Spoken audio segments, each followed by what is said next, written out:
जय हिंद आप सभी को। आप सभी कैसे हैं? आशा करता हूँ कि आप लोग अच्छे ही होंगे और आप लोग मस्त तरीके से अपना अपना पढ़ाई भी करते होंगे। तो चलिए पुनः आ चुका हूँ आप लोगों के बीच इतिहास का क्लास लेकर के। आज जो हम पढ़ाने वाले हैं आज जो हम पढ़ाने वाले हैं वो दिल्ली सल्तनत काल के बारे में पढ़ाने वाले हैं, ठीक है। और ये जो दिल्ली सल्तनत के बारे में जो पढ़ाएंगे आप लोगों को, आखिरी तक देखने का प्रयास कीजिएगा, यानी अंतिम क्लास तक जो है आप लोग देखने का प्रयास कीजिएगा, ठीक है। और आप लोगों को हर एक बात सही तरीके से समझ में आ जाएगी, ठीक है। तो चलिए अब हम क्लास को शुरू करते हैं। और जो नए विद्यार्थी अगर इस क्लास को देख रहे होंगे तो उससे रिक्वेस्ट है कि आप लोग इस चैनल को फॉलो कर लीजिए एंड सब्सक्राइब कर लीजिएगा, ठीक है। और अगर अच्छा लगे तो आप लोग लाइक कीजिएगा और कमेंट कीजिएगा, तो ठीक है। तो चलिए अब हम क्लास को शुरू करते हैं। तो देखिए, सबसे पहले है दिल्ली सल्तनत काल। क्या है? दिल्ली सल्तनत काल के बारे में हम लोग समझते हैं। पहले दिल्ली सल्तनत काल का शुरुआत कैसे हुआ। सबसे पहले मोहम्मद गौरी का नाम इससे पहले आपको हम बता दिए हैं, बताया है ना। जी हाँ। तो मोहम्मद गौरी ने क्या किया था, भारत में अपना जो है ना दो दास को नियुक्त किया, दो दासों को नियुक्त किया। दास का मतलब होता है गुलाम। क्या होता है? गुलाम। गुलाम का मतलब होता है नौकर। मोहम्मद गौरी साहब जो है भारत में दो दासों को नियुक्त किया, जिसका नाम था कुतुबुद्दीन ऐबक और बख्तियार खिलजी। इन दोनों को पहले नियुक्त किया था। हालांकि बख्तियार खिलजी और क्या कहते हैं कुतुबुद्दीन ऐबक और बख्तियार खिलजी आगे चल के शासक भी बनते हैं, समझ रहे हैं ना बात को। लेकिन अभी समझ लीजिए कि ये जो दोनों थे, ये दोनों मोहम्मद गौरी के क्या थे? दास थे। क्या थे? दास थे, ठीक है। तो चलिए आगे देखते हैं। तो कुतुबुद्दीन ऐबक जो है ना, दिल्ली और लाहौर का प्रशासक नियुक्त किया गया था। यानी कुतुबुद्दीन ऐबक को दिल्ली और लाहौर दिल्ली और लाहौर का प्रशासक नियुक्त कर दिया। उसके बाद बख्तियार खिलजी को जो है, इसको जो है ना बंगाल व बिहार, अपना बिहार, बंगाल व बिहार का प्रशासक नियुक्त किया। किसने किया था? तो मोहम्मद गौरी ने किया था, ठीक है। मोहम्मद गौरी ने दो दास को नियुक्त किया था, जिसका नाम था कुतुबुद्दीन ऐबक और दूसरा का नाम था बख्तियार खिलजी। और कुतुबुद्दीन ऐबक को दिल्ली और लाहौर का प्रशासक घोषित किया और बख्तियार खिलजी को क्या कहते हैं, अपना बिहार का प्रशासक घोषित किया, ठीक है। चलिए आगे क्या है, बख्तियार खिलजी के बारे में समझ लीजिएगा आप लोग। बख्तियार खिलजी जो है ना, इसने नालंदा विश्वविद्यालय को क्या कर दिया था? आग लगा दिया था। किसमें?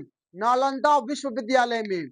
इससे एक प्रश्न भी पूछा गया है कि नालंदा विश्वविद्यालय किसके हाथों नष्ट हुआ है? तो बख्तियार खिलजी के हाथों नष्ट हुआ है। क्यों? क्योंकि बख्तियार खिलजी ने ही नालंदा विश्वविद्यालय में आग लगा दिया था। क्या लगा दिया था?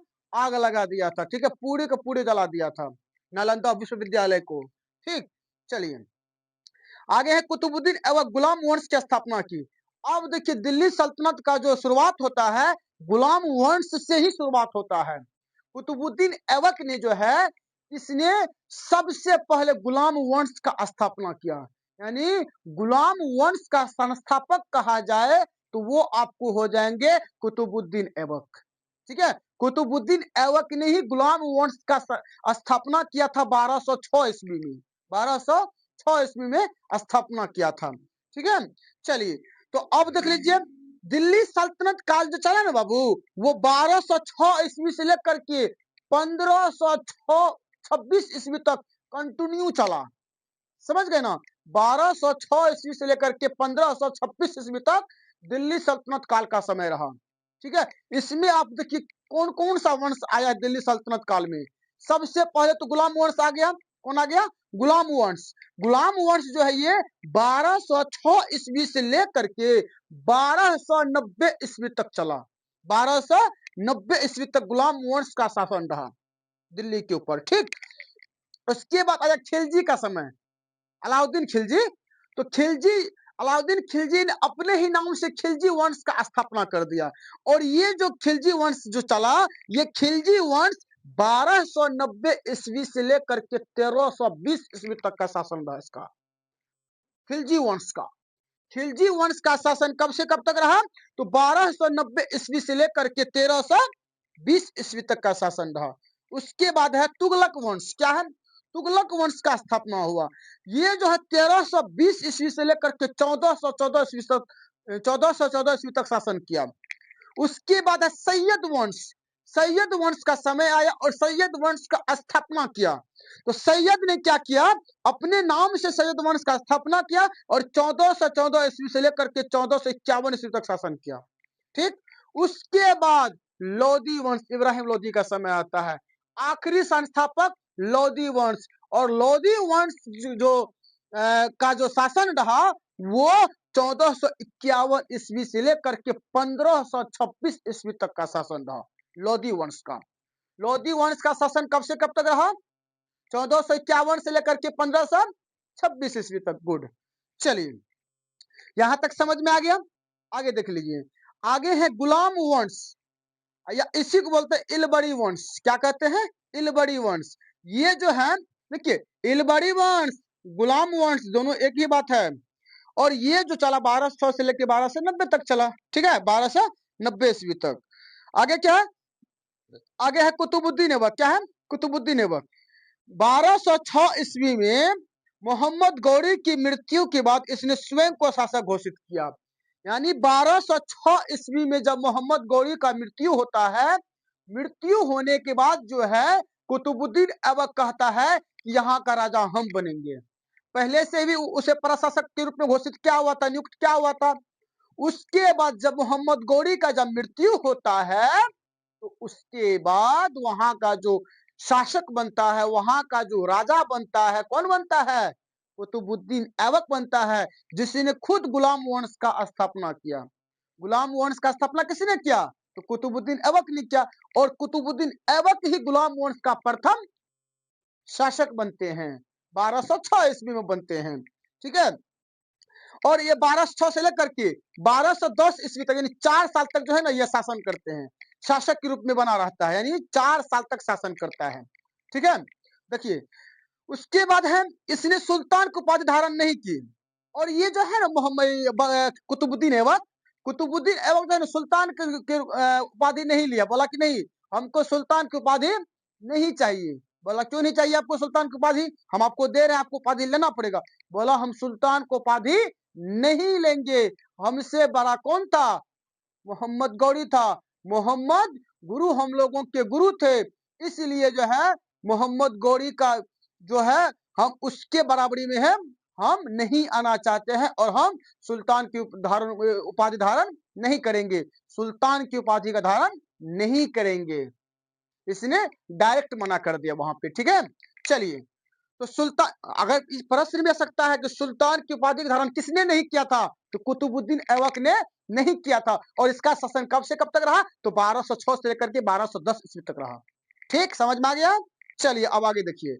आगे है इसके द्वारा धारण की उपाधि, यानी धारण की गई उपाधि, यानी कुतुबुद्दीन ऐबक ने जो धारण किया है उपाधि। देखिए, हालांकि कुतुबुद्दीन ऐबक को भी बहुत सारे उपाधि धारण मिला और उपाधि धारण किया भी गया, लेकिन सुल्तान की उपाधि धारण नहीं किया।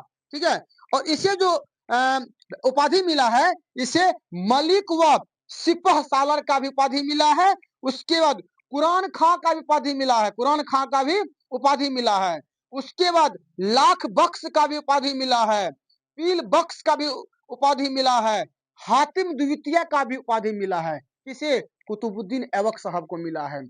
कुरान खां जो उपाधि मिला है, यानी कुरान खां भी कहा जाता था कुतुबुद्दीन ऐबक को। क्यों? क्योंकि उपाधि के रूप में से कुरान खां भी कहते थे। कुरान खां का मतलब ये होता है कि कुतुबुद्दीन ऐबक को पूरा का पूरा जो कुरान जो होता है, वो पूरा कुरान याद था इसको। समझ गए ना? पूरी कुरान उसको याद जो था ना, वो जो याद था पूरा का पूरा कुरान के अंदर जितना भी लिखा हुआ चीज है, वो सारा का सारा जो याद था, इसीलिए उसे कुरान खां का भी उपाधि मिला है। उसके बाद है लाख बख्श, यानी लाखों का दानी, लाखों का दानी।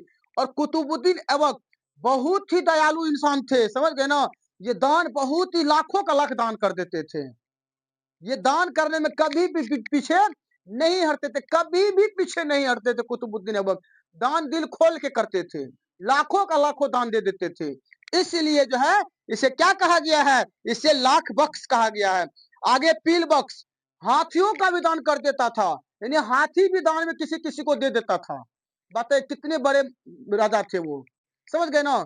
वो सोचते नहीं थे कि हम अगर ये हाथी दे देंगे या लाख रुपया दे देंगे तो मेरे बैंक बैलेंस से घट जाएगा या मेरे धन संपत्ति से घट जाएगा, बिल्कुल नहीं सोचते थे। बिल्कुल दिल खोल करके बांटने का काम करते थे और दान देने का काम करते थे। समझ गए ना। चलिए यहां तक समझ में आ गया। उसके बाद है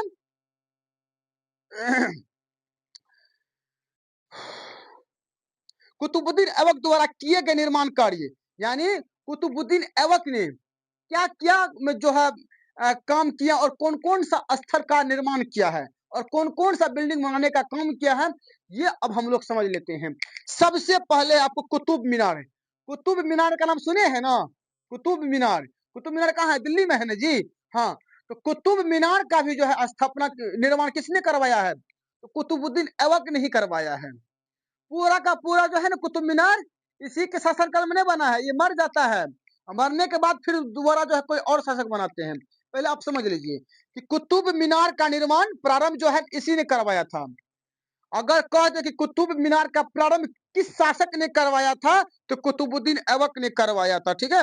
और ये जो है ना जब निर्माण करवाया था तो मात्र एक मंजिल का ही जो है ना कुतुब मीनार बन के तैयार हुआ था।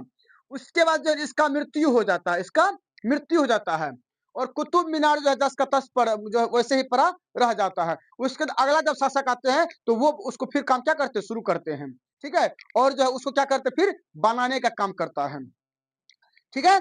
तो समझिएगा, तो एक मंजिल का निर्माण का जो है कार्य किसके शासनकाल में हुआ, तो कुतुबुद्दीन ऐबक के ही शासनकाल में हुआ था। हालांकि कुतुब मीनार में 5 मंजिल तक का न है जी कुतुब मीनार बना हुआ, 5 मंजिल जो है ना कुतुब मीनार जो बना हुआ है वो 5 मीनार का बना हुआ है, 5 मंजिल का बना हुआ है, 5 मंजिल का बना हुआ है, जिसमें एक मंजिल का निर्माण पहले ही कुतुबुद्दीन ऐबक ने बना के चले गए थे, ठीक है। उसके बाद है कुव्वत उल इस्लाम मस्जिद, कुव्वत उल इस्लाम मस्जिद है एक, समझ गए ना। इस मस्जिद का भी निर्माण किसने करवाया था, तो कुतुबुद्दीन ऐबक ने ही करवाया था।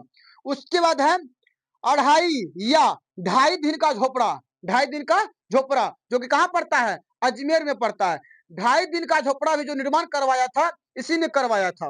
और 2.5 दिन का झोपड़ा का मतलब ये होता है कि ये जो 2.5 दिन का झोपड़ा का जो नाम लिए हैं, यहाँ पे पहले क्या था, संस्कृत का विश्वविद्यालय था, संस्कृत का विश्वविद्यालय था। हालांकि आगे लिखा भी होगा कि यह विग्रह राज द्वारा बनाई गई संस्कृत पाठशाला को तुड़वा कर बनाया गया, यानी संस्कृत का जो पाठशाला स्कूल जो बनाया गया था उसे तोड़ दिया था, उसे तोड़ करके, कौन तोड़ा था, कुतुबुद्दीन ऐबक ने तोड़वाया था, उसे तुड़वा करके और वहां पे 2.5 दिन का झोपड़ा का निर्माण करवा दिया, ठीक है। तो दिक्कत नहीं ना।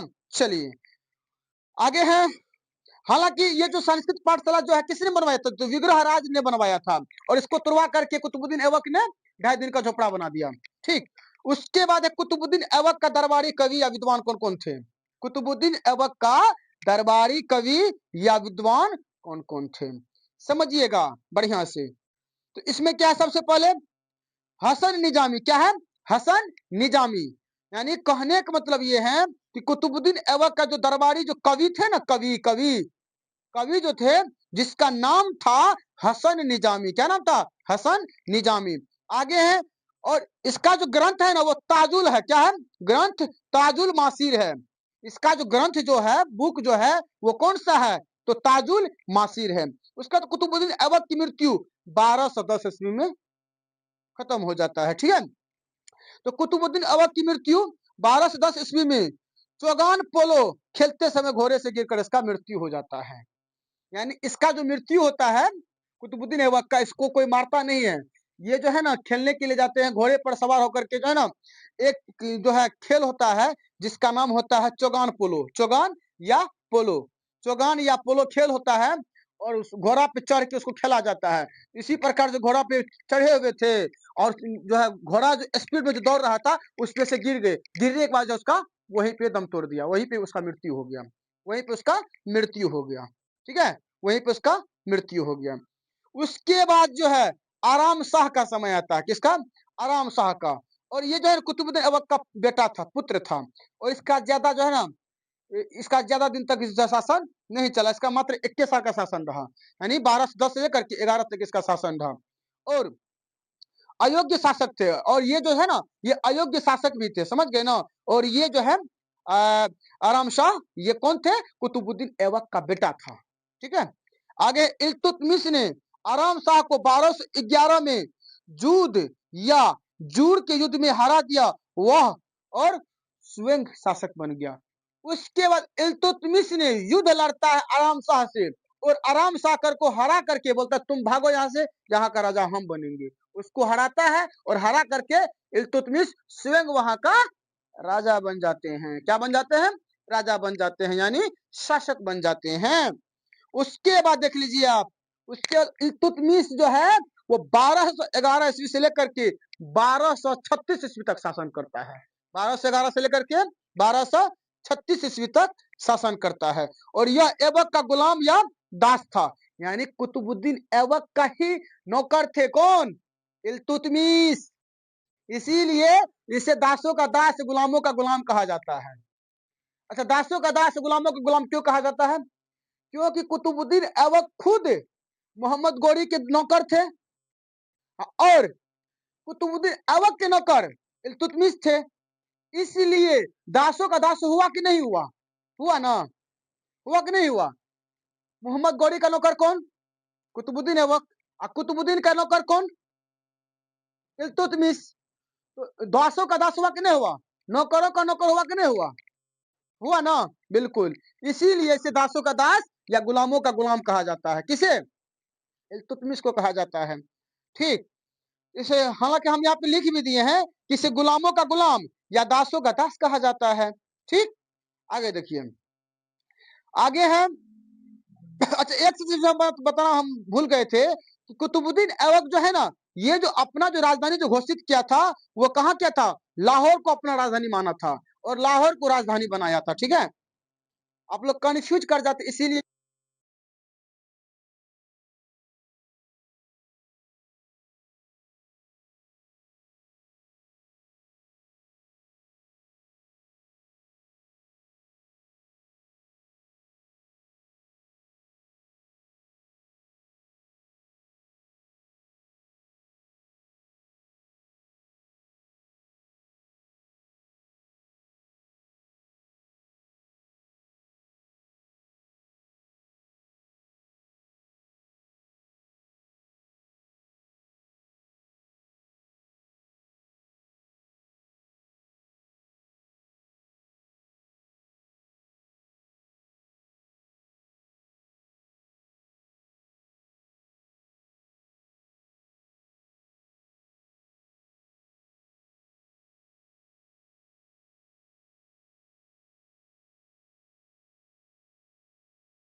तो कुतुब मीनार का निर्माण जो किसने करवाया बताइए?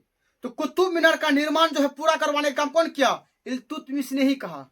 बोला ओ इल्तुतमिश ने कहा कि ये जो कुतुब मीनार जो बहुत दिनों से जो पड़ा हुआ है, क्यों ना हम इसको भी बना दे। ये जो है क्या कहते हैं, कुतुबुद्दीन ऐबक ही बना रहे थे, मेरे गुरुजी बना रहे थे, इसको ऐसा करते हैं, इसको हम बना देते हैं। और उसने वही काम किया, और उसने जो है कुतुबुद्दीन इल्तुतमिश ने वो कुतुब मीनार का निर्माण का कार्य पूरा करवाया। ठीक है, और कुतुब मीनार बना करके तैयार कर दिया 4 मंजिल तक। ठीक, उसके बाद देख लीजिए आगे। आगे है अतारकिन का दरवाजा, और इल्तुतमिश ने एक दरवाजा का निर्माण करवाया था जो कि जिसको कहते थे अतारकिन का दरवाजा। ये कहाँ है? नागौर में है।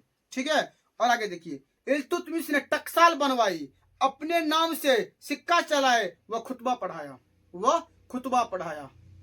यानी टकसाल बनवाई, टकसाल का मतलब ये होता है सिक्का बनाने का फैक्ट्री बनवा दिया। ठीक है, और अपने नाम से खुतबा भी पढ़ा लिया। खुतबा समझते हैं ना, अपने नाम से जो बोलता कि मेरे नाम से खुतबा पढ़ दो, मेरे नाम से आदेश करो, कोई भी चीज अगर आदेश करना हो तो मेरे नाम से करो, यानी अपने नाम से खुतबा पढ़ा दिया। ठीक है, उसके बाद देखिए इल्तुतमिश द्वारा चलाए गए, ये तो हो गया ना जी। इल्तुतमिश ने ख्वारिज्म के शाहभंग बरनी को भारत में शरण न देकर भारत को चंगेज खान के आक्रमणकारी से बचाया। है ना, समझिएगा आप लोग। यहाँ पे इल्तुतमिश ने क्या किया, यहाँ पे बहुत ही अच्छा काम किया है इल्तुतमिश ने जो है ख्वारिज्म के शाह जो है ना मंगभरनी थे, यानी ख्वारिज्म के जो शासक थे वो कौन थे? मंगभरनी थे। और मंगभरनी को भारत में शरण न दिया, यानी शरण नहीं दिया। अब क्यों नहीं दिया बता रहे हैं आपको। शरण न दे करके भारत को चंगेज खान के आक्रमणकारी से बचाया। किसे बचाया? मंगभरनी को बचाया। ये जो चंगेज खान थे ना बाबू, ये चीन के थे। ये जो चंगेज खान थे, चंगेज खान जो थे, चंगेज खान इंसान को मतलब मांस के रूप में खाने का काम करता था। यानी अगर कोई भी जीवित इंसान, वो मरा हुआ इंसान को नहीं खाते थे। चंगेज खान मरा हुआ इंसान को नहीं खाते थे, वो जिंदा इंसान को खाते थे पका करके। वो चंगेज खान चीन के थे, और वो जो है ना बिल्कुल जो हट्टा कट्टा बिल्कुल जो हेल्दी स्वस्थ रहता था, और उसे पकड़ के लाता था, और उसे जो है काट करके और उसको बना करके सब्जी के रूप में तब खाने का काम करते थे चंगेज खान। समझ गए ना? और मंगभरनी जो है उसके ऊपर आक्रमण कर दिया था, और चंगेज खान के बेटा को मार दिया था युद्ध में। समझ गया ना? मार दिया था। उसके बाद जो है इसका पीछा करना शुरू कर दिया मंगभरनी वाला का, हम उसको छोड़ेंगे नहीं, उसको भी हम खा जाएंगे। और इसका पीछा करते करते भारत तक आया, और भारत में जो है मंगभरनी गया और बोला कि महाराज आप हमें शरण दे दीजिए। इल्तुतमिश को कहा, बोला नहीं शरण तो नहीं देंगे, अगर शरण देंगे फिर मेरे भारत के ऊपर भी आक्रमण करेगा चंगेज खान। उसे शरण नहीं दिया और उसे बचाया गया। और चंगेज खान पीछे पीछे भारत भी आया, भारत घूम करके फिर वापस चले गया। उसको पता चला कि यहाँ पे जो है मंगभरनी नहीं है, फिर वो वापस चला गया। नहीं तो उसको अगर देख लेता तो फिर अपना भारत में भी थोड़ा एक प्रकार से क्या हावी हो सकता था, आक्रमण कर सकता था। सोचे कितने खतरनाक इंसान थे ये, जिंदा इंसान को खाने का काम करता था, बताइए, नाश्ता के रूप में। है ना? चलिए, तो आज के क्लास बस यही तक रहने दीजिए। ठीक है, आप लोग यहाँ तक रिवाइज अच्छी तरीके से कीजिएगा, और जितनी भी बातें आप लोगों को हम बताए होंगे वो सारी की सारी बातें आप लोगों को सीधा दिमाग में घुस गया होगा। चलिए, इसी के साथ मैं जो है यहीं पे क्लास को विराम करता हूँ। जय हिंद, जय भारत।